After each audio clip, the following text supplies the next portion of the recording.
सुप्रभात, नमस्कार। मैं हूं प्रीति। आइए शुरुआत करते हैं हेडलाइंस के साथ।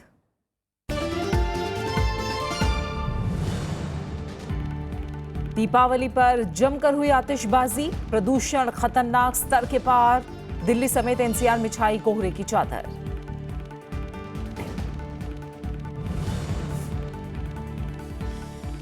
आरएसपुरा सुचेतगढ़ सेक्टर में फिर गोलीबारी, सेना के अग्रिम चौकियों को बनाया गया निशाना। इस बार नहीं हुआ मिठाइयों का आदान प्रदान।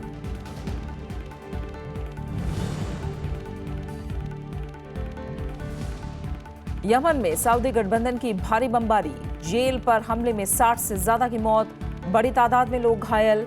2 दिन में लगातार तीसरी बार बनाया निशाना।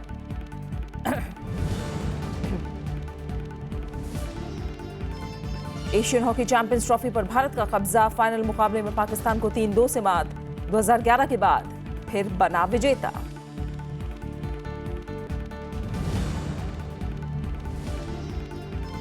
और पूर्व प्रधानमंत्री इंदिरा गांधी की पुण्यतिथि आज। लौह पुरुष सरदार वल्लभ भाई पटेल की जयंती पर याद कर रहा है देश। राष्ट्रीय एकता दिवस के रूप में मनाई जा रही है जयंती।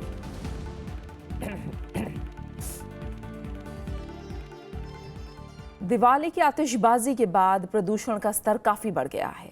रविवार रात राजधानी दिल्ली में प्रदूषण सामान्य स्तर से काफी ज्यादा दर्ज किया गया। दिवाली की रात आग की घटनाओं में 173 मामले भी सामने आए हैं। दीपावली की आतिशबाजी के बाद दिल्ली की आबोहवा में प्रदूषण का जहर बढ़ गया है। साथ ही सड़कों पर सामान्य के मुकाबले कचरे की मात्रा भी ज्यादा रही। प्रदूषण की सबसे ज्यादा मात्रा दिल्ली के आनंद विहार इलाके में दर्ज की गई। इसके अलावा आर.के. पुरम, पंजाबी बाग और मंदिर मार्ग इलाकों में प्रदूषण की मात्रा सामान्य से अधिक मापी गई। त्योहार के मौके पर की गई आतिशबाजी से बड़े पैमाने पर धुआं निकला, जिसकी वजह से इन इलाकों में SO2 का स्तर 2000 माइक्रोग्राम प्रति घन मीटर पहुंच गया, जो तय सुरक्षा मानकों से 20 गुना ज्यादा है। बीती रात 10 बजे से लेकर 1 बजे तक दिल्ली की हवा में PM2 की मात्रा खतरनाक स्तर से भी कई गुना आगे थी। PM10 का स्तर भी सामान्य से कई गुना ज्यादा दर्ज किया गया। पटाखों की वजह से सिर्फ दिल्ली ही नहीं, पुणे और मुंबई में भी प्रदूषण के स्तर में इजाफा हुआ है। ये एक तरह के हवा में मौजूद बेहद बारीक कण हैं, जो हमारे सांस लेने के साथ शरीर में चले जाते हैं और अपना असर दिखाते हैं। आतिशबाजी से फैलने वाले प्रदूषण की जानकारी होने के बावजूद लोगों ने त्योहार के मौके पर बम पटाखे चलाने में कोई कसर नहीं छोड़ी। दीपावली पर आतिशबाजी में संयम बरतने की अपील के बावजूद देश भर में जमकर आतिशबाजी की गई। अमेरिका के येल विश्वविद्यालय के एक अध्ययन की रिपोर्ट में बताया गया था कि दिल्ली ने वायु प्रदूषण के मामले में चीन की राजधानी बीजिंग को मात दे दी है। अब वक्त आ गया है कि इस दिशा में सरकार और लोग मिलकर गंभीरता से काम करें। Bureau report, Rajya Sabha TV. प्रधानमंत्री नरेंद्र मोदी ने कहा है कि उन्होंने पूर्व सैनिकों को 1 रैंक 1 पेंशन देने का वादा निभाया है।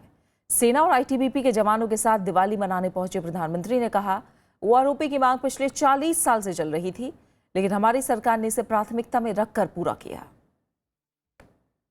दीपावली के मौके पर प्रधानमंत्री नरेंद्र मोदी जवानों के बीच पहुंचे। हिमाचल प्रदेश के किन्नौर में उन्होंने आईटीबीपी और सेना के जवानों के साथ दीपावली मनाई। प्रधानमंत्री जवानों से खुलकर मिले और उनको मिठाई भी खिलाई। प्रधानमंत्री ने कहा कि ओआरओपी के तहत 5500 करोड़ रुपए की पहली किश्त पहुंचाई जा चुकी है और जल्द ही बाकी की किश्तें भी जारी की जाएंगी। 4 किस्त में उसकी सबको पैसे उनके घर मनी पहुंच जाएंगे। पहली किस्त पहुंच चुकी, करीब 5,500 करोड़ रुपए दे चुके हैं। 1 रैंक 1 पेंशन मेरे जीवन का सपना था, जिसको मैंने पूरा किया। इससे पहले मन की बात कार्यक्रम में प्रधानमंत्री ने कहा कि इस साल की दीपावली सेना और सुरक्षा बलों के जवानों को समर्पित है। कष्ट झेलते हैं हम जब दिवाली मना रहे हैं। कोई रेगिस्तान में खड़ा है, कोई हिमालय की चोटियों पे, कोई उद्योग की रक्षा कर रहा है, तो कोई एयरपोर्ट की रक्षा कर रहा है।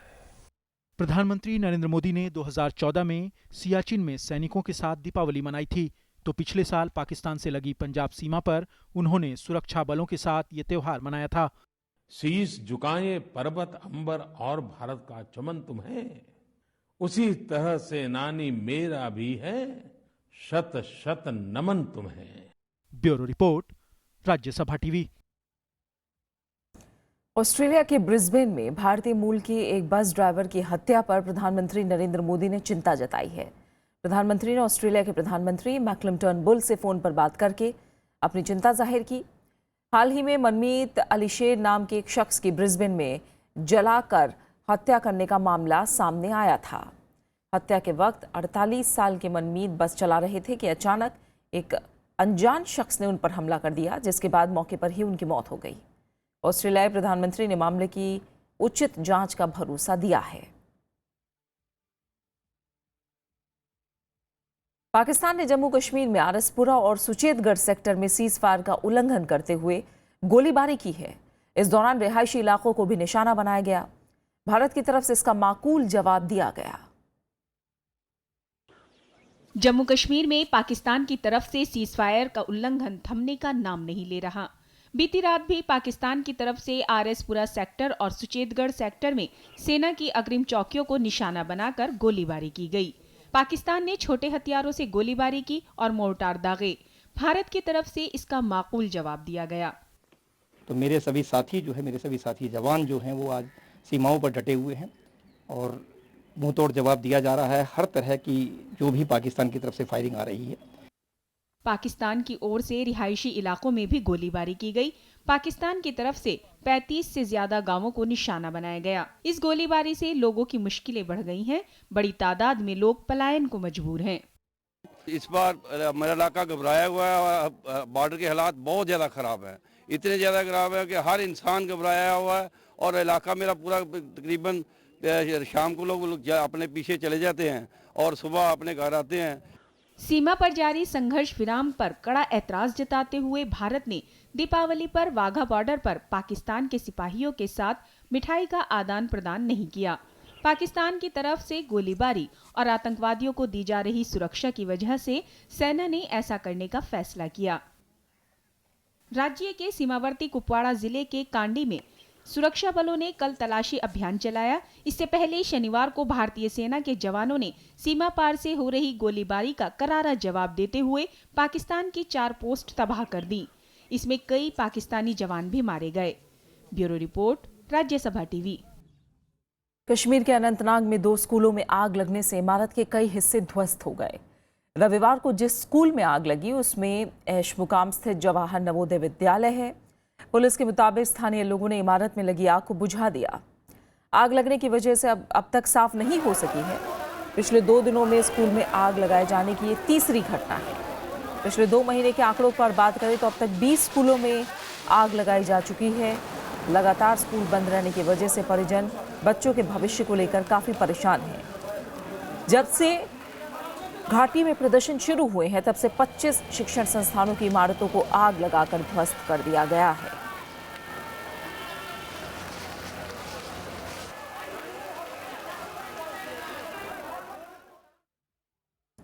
उत्तर प्रदेश के मुख्यमंत्री अखिलेश यादव के पैतृक गांव सैफई में जनता दरबार के दौरान मची भगदड़ में 6 लोग बुरी तरह से जख्मी हो गए। पुलिस के मुताबिक मुख्यमंत्री अखिलेश यादव इटावा के लोक निर्माण विभाग के गेस्ट हाउस में कार्यक्रम कर रहे थे। इस दौरान बड़ी तादाद में लोग बाहर जमा हो गए, जिन्हें रोकने के लिए गेस्ट हाउस का मेन गेट बंद कर दिया गया था। लेकिन जैसे ही एक वीआईपी गाड़ी के लिए मेन गेट खोला गया तो लोगों ने अंदर जाने की कोशिश की। इस वजह से यह हादसा हुआ।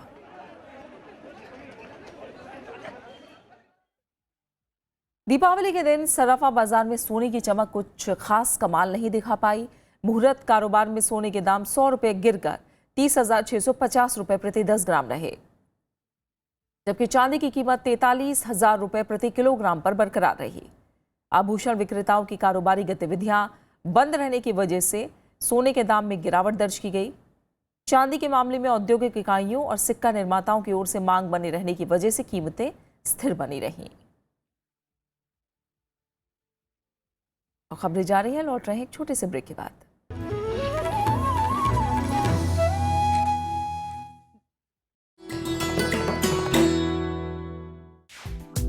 विजय लक्ष्मी पंडित, संयुक्त राष्ट्र महासभा की पहली महिला अध्यक्ष, देश की पहली महिला कैबिनेट मंत्री, भारतीय संविधान सभा की सदस्य, लोकसभा में फूलपुर सीट की नुमाइंदगी, संयुक्त राष्ट्र मानवाधिकार परिषद में देश का प्रतिनिधित्व। विजय लक्ष्मी पंडित के नाम है उपलब्धियां अनेक। नेहरू परिवार की ये सदस्य है देश की सफलतम राजनीतिज्ञों में से एक।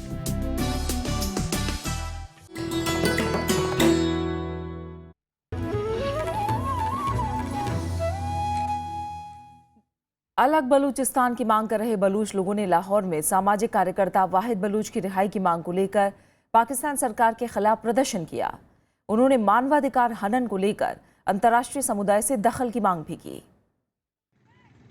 पाकिस्तान से अलग बलूचिस्तान की मांग कर रहे बलूच लोगों ने लाहौर में पाकिस्तान के खिलाफ प्रदर्शन किया। प्रदर्शनकारियों ने सेव वाहिद बलूची का पोस्टर लेकर सड़कों पर मार्च किया और आज़ादी के नारे लगाए। साथ ही सामाजिक कार्यकर्ता वाहिद बलूच की सुरक्षित रिहाई की मांग की। इनका आरोप है कि पाकिस्तानी सेना उन पर सितम ढा रही है। यही डिमांड है और यही रिक्वेस्ट है कि मेरे बाबा ने कोई जुर्म किया है तो उन्हें अदालत में पेश किया जाए, मंजर-ए-आम फैलाया जाए और हमारे सामने उसे सजा दी जाए। जानकारों की राय है कि पाकिस्तान बलूचिस्तान में मानवाधिकार का हनन कर रहा है और अंतर्राष्ट्रीय समुदाय को इस पर ध्यान देना चाहिए। नेशनलिस्ट मूवमेंट अकबर बुख्ती, नवाब अकबर बुख्ती की हत्या के बाद से दोबारा काफ़ी सक्रिय हो गया है और ये नए लड़के जो हैं ये चाहते हैं कि आज़ादी और आज़ादी से कम पे किसी चीज़ पे वो बात करने पे भी तैयार नहीं है। ज़्यादा दिन तक बलूचिस्तान को अपने कब्जे में नहीं रख सकता। मानव अधिकार का जबरदस्त हनन पाकिस्तान के अंदर हो रहा है, पूरी दुनिया को उसको देखना चाहिए। स्वतंत्रता दिवस के मौके पर प्रधानमंत्री नरेंद्र मोदी ने पाकिस्तान के बलूचिस्तान क्षेत्र में मानवाधिकार हनन का मुद्दा उठाया था, जिसका बलूच नेताओं ने स्वागत किया था। Bureau report, Rajya Sabha TV. अमेरिकी राष्ट्रपति चुनाव में डेमोक्रेटिक पार्टी की उम्मीदवार हिलेरी क्लिंटन ने ईमेल मामले की दोबारा जांच को जानबूझकर परेशान करने की कार्रवाई बताया है। उन्होंने चुनाव से ठीक पहले इस तरह की कार्रवाई के औचित्य पर सवाल उठाए हैं। चुनावी रैली में हिलेरी क्लिंटन ने कहा कि चुनाव से महज 2 हफ्ता पहले ईमेल मामले की जांच का ऐलान हैरानी भरा कदम है। उन्होंने कहा कि एफबीआई बिना देरी के बताए कि वो ईमेल मामले की नए सिरे से जांच क्यों कर रही है। हिलेरी ने आरोप लगाया कि एफबीआई के फैसले के बाद विपक्षी उम्मीदवार डोनाल्ड ट्रंप मतदाताओं के बीच भ्रम फैला रहे हैं। It's not just strange, it's unprecedented and it is deeply troubling because voters deserve to get full and complete facts. Republican उम्मीदवार डोनाल्ड ट्रंप ने कहा है कि अपनी परेशानियों के लिए हिलेरी खुद जिम्मेदार हैं। ट्रंप ने आरोप लगाया कि हिलेरी क्लिंटन ने निजी ईमेल सर्वर का इस्तेमाल जानबूझकर अपराध छिपाने के लिए किया और इसकी जांच होनी चाहिए। Hillary is nobody to blame but herself for her mounting legal troubles. Her criminal action was willful, deliberate, intentional, and purposeful.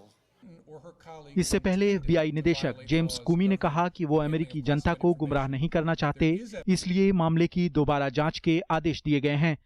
Hillary Clinton पर अमेरिका की विदेश मंत्री रहते सरकारी काम के लिए निजी मेल सर्वर का इस्तेमाल करने के आरोप हैं। Bureau report, Rajya Sabha TV. रूस, जापान और अमेरिका के 3 अंतरिक्ष यात्री अंतर्राष्ट्रीय स्पेस स्टेशन से रविवार को सुरक्षित पृथ्वी पर लौट आए। यात्रियों का ये दल रूस के अंतरिक्ष यान सोयूज MS-01 के जरिए कजाकिस्तान में उतरा। 4 महीने अंतरिक्ष में रहने के बाद यात्रियों ने अंतरिक्ष में कमर्शियल स्पेस टैक्सियों के लिए एक डॉक और अंतरिक्ष में पहला DNA सीक्वेंसर स्थापित किया है, जिससे चिकित्सा के क्षेत्र में नई कामयाबियों की उम्मीद की जा रही है। इसके जरिए अंतरिक्ष में यात्रियों के बीमार पड़ने के कारणों का पता लगाने के अलावा बीमारी के खतरों का भी पता लगाया जा सकेगा।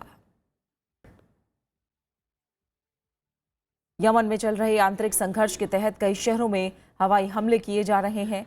सऊदी अरब की अगुवाई वाली गठबंधन सेना हूती विद्रोहियों के कब्जे वाले इलाकों को निशाना बनाकर बमबारी कर रही है। रविवार को अल जदिया में हुए हमले में कई लोग मारे गए। यमन में सऊदी सेना की अगुवाई में रविवार को एक बार फिर हवाई हमले किए गए। हुदायदा प्रांत के तटीय शहर अल जैदिया में गठबंधन सेना ने एक जेल को निशाना बनाया। इस हमले में 60 कैदियों की मौत हो गई।